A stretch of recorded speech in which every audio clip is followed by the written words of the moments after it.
আসসালামু আলাইকুম প্রিয় দর্শক, শুরুতেই আপনাদের একটা পতাকা দেখাই। পতাকাটা দেখুন। প্রথম দর্শনে হয়তো আপনার কাছে মনে হতে পারে এটা ভারতের পতাকা, কিন্তু ভারতের পতাকা না। একটু খেয়াল করলেই দেখবেন এই পতাকাটাকে ভারতের পতাকার মধ্যে তিনটা ভাগ করা হয়েছে, তিনটা রঙে। উপরে একটা গেরুয়া রং, নিচেরটাও গেরুয়া রং, মাঝে হলুদ রং, এবং হলুদ রঙের মাঝখানে ভারতের পতাকার মতো, ভারতের পতাকা যেরকম অশোক স্তম্ভ অথবা অশোক চক্রটা আছে, সেরকম একটা অশোক চক্রের মতো আছে। তার মাঝখানে আবার একটা ত্রিশূলের মতো আছে। এটা ভারতের পতাকা নয়। এটা তাহলে কোন দেশের পতাকা? এটা একটা কাল্পনিক দেশের পতাকা, অথবা একটা স্বপ্নের দেশের পতাকা। কার স্বপ্ন? কিছু অতি উর্বর মস্তিষ্কের অথবা কিছু বিকৃত মস্তিষ্কের মানুষের মাথার মধ্যে এই কাল্পনিক দেশটা অবস্থান করছে, এবং তারা দেশটার নাম দিয়েছে হিন্দু দেশ। এই জিনিসটা আসলে কোথায় পেলাম আমি, সেটা আমি আগে বলি। এই হিন্দু দেশটা তারা কল্পনা করছে এটা নাকি বাংলাদেশকে ভেঙে দুটো দেশ করা হবে। এই একটা দেশের নাম হবে বাংলাদেশ, আরেকটা দেশের নাম হবে হিন্দু দেশ। সেই হিন্দু দেশটা কোথায়?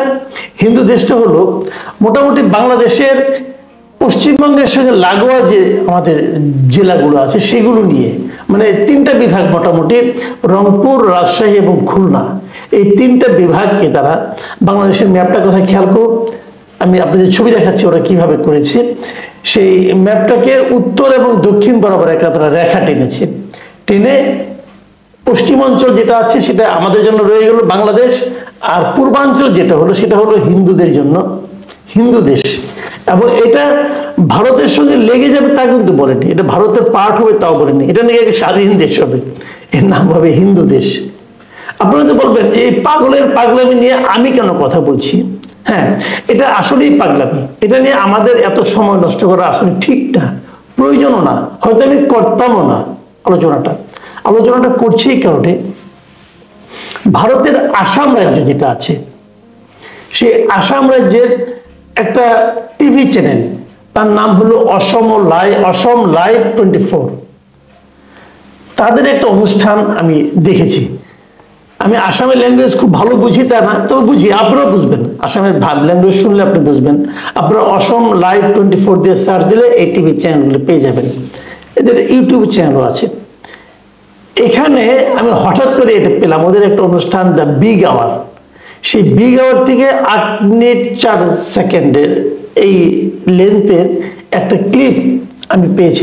সেখানে এই চ্যানেলের যিনি chief managing editor mister Ritusmin Sharma, তিনি এই গল্পটা বলেছেন, এবং তিনি জানিয়েছেন যে বাংলাদেশ দুভাগ হয়ে যাবে, এক খণ্ডের নাম হবে হিন্দু দেশ, আরেক খণ্ডের নাম হবে বাংলাদেশ। উনি যে কথাটা বললাম এর মধ্যে, এবং এটা উনি কোথায় পেয়েছেন এই তথ্যটা, কে বলেছে তাকে? ইন্ডিয়ান সরকার গভর্নমেন্ট না, তা বলেনি। উনি বলেছেন এটা নাকি উনি সোশ্যাল মিডিয়ায় পেয়েছেন। আমার কথা হলো, যে জিনিসটা সোশ্যাল মিডিয়ায় পেয়েছেন, পেতেই পারেন, সেটা নিয়ে যখন ওনারা এতটা সময় ব্যয় করেন, এবং এখানে ওনার একজন রিপোর্টারকে উনি এনগেজ করেছেন, তার কাছ থেকে ব্যাখ্যা নিয়েছেন কেন হচ্ছে বাংলাদেশে হিন্দু নির্যাতন হচ্ছে, এই কারণে হিন্দুরা একত্রিত হচ্ছে, তারা দাবি তুলেছে একটা পৃথক রাষ্ট্রের, এটসেট্রা এটসেট্রা, এই সমস্ত নানা কাহিনী উনি এখানে বর্ণনা করেছেন।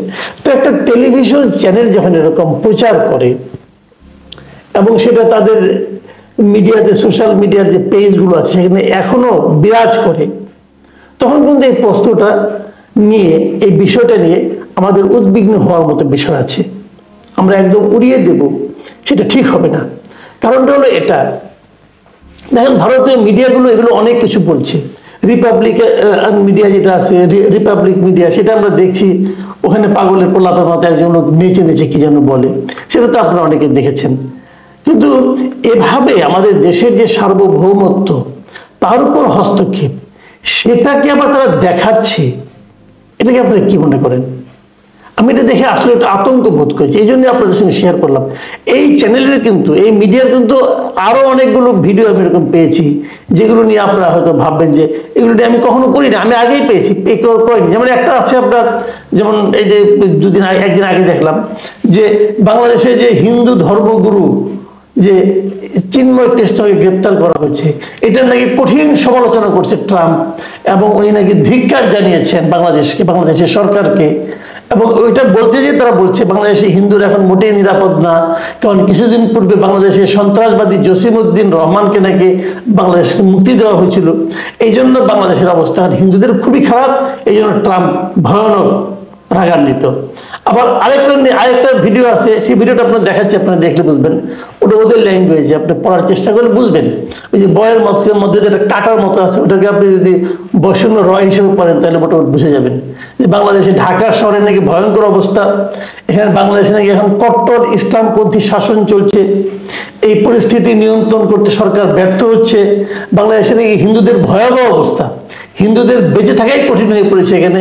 আর সবচেয়ে হাস্যকর যে কথাটা বলা হয়েছে যে ঢাকা শহর ভরে গেছে হিন্দুর মৃতদেহে। কোথায় কেউ দেখছেন আপনারা? ঢাকা শহর নাকি হিন্দুর মৃতদেহে ভরে গেছে। এবং তারপর আবার বলছে তারা কেবল ইস্কন মন্দিরেই নয়, বাংলাদেশের প্রতিটা হিন্দু মন্দিরের উপর নাকি আক্রমণ হচ্ছে। এই ধরনের উন্মাদনা ভারতীয় মিডিয়াগুলো ছড়াচ্ছে, এবং এই মিডিয়াগুলো কিন্তু নাম গোত্রহীন মিডিয়া নয়। আপনারা এই যে টিভির নামটা আপনারা দেখলেন, দেখালাম এখানে যে অসম লাইভ 24, এটা একটা বড় প্রতিষ্ঠান, গুয়াহাটিতে এদের অফিস, আসামের যেটা ক্যাপিটাল সিটি, সেই গুয়াহাটিতে এদের অফিস করে যাচ্ছে দিনের পর দিন। এগুলো ইন্ডিয়ান গভর্নমেন্ট যদি প্রশ্রয় না দিত, যদি প্ররোচিত না করতো, তাহলে এগুলো হতে পারতো না। ইন্ডিয়ান গভর্নমেন্ট ইন্ডিয়ায় বসে থেকে আমাদের এখানে অনেক রকম মানে অসাম্য, অনেক রকম সংখ্যালঘুর উপর নির্যাতন এগুলো দেখে, কিন্তু নিজের দেশে তারা যে বাংলাদেশের বিরুদ্ধে এই ধরনের একটা প্রচারণা চালাচ্ছে, বাংলাদেশের সার্বভৌমত্বের উপর হস্তক্ষেপ করতেছে, বাংলাদেশকে দুভাগে ভাগ করে ফেলতেছে, ঢাকা শহর মৃতদেহ ভরে গেছে বলে প্রচার করছে, তারা তো আসাম তো আমাদের সীমান্ত সংলগ্ন, তারা তো আমাদের প্রতিবেশী। তো এখানে যদি এই ধরনের ক্ষোভ তারা ছড়ায়, সাম্প্রদায়িক দাঙ্গা ঘটার মতো ঘটনা তারা প্রচার করে, সেটা আমাদের জন্য নিরাপদ? আমরা কি এটা দেখে চুপ করে থাকবো? তো আমরা কি করব? আমরা কি প্রতিবাদ করবো না? প্রতিবাদগুলো করা উচিত।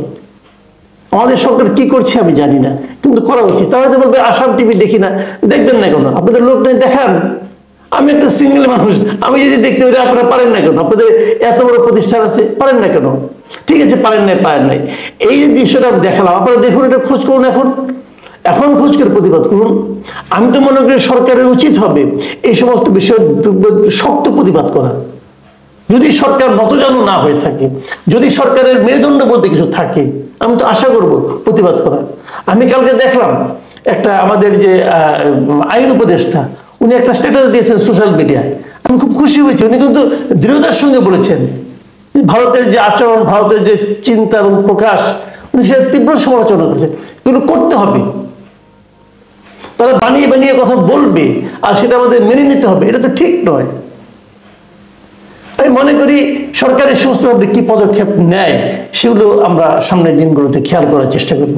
প্রিয় দর্শক, আপনারাও খেয়াল করবেন সরকার আসলে কি সিদ্ধান্ত নেয় এই আসামের এই লাইভ 24 টিভির ব্যাপারে। কারণ যারা আমাদের সার্বভৌমত্ব নিয়ে হাসি ঠাট্টা করছে, ঢাকা শহর হিন্দু মৃতদেহ ভরে গেছে বলে প্রচার করছে, এটাকে এভাবে ইগনোর করা চলে না, এটা সিরিয়াস ম্যাটার।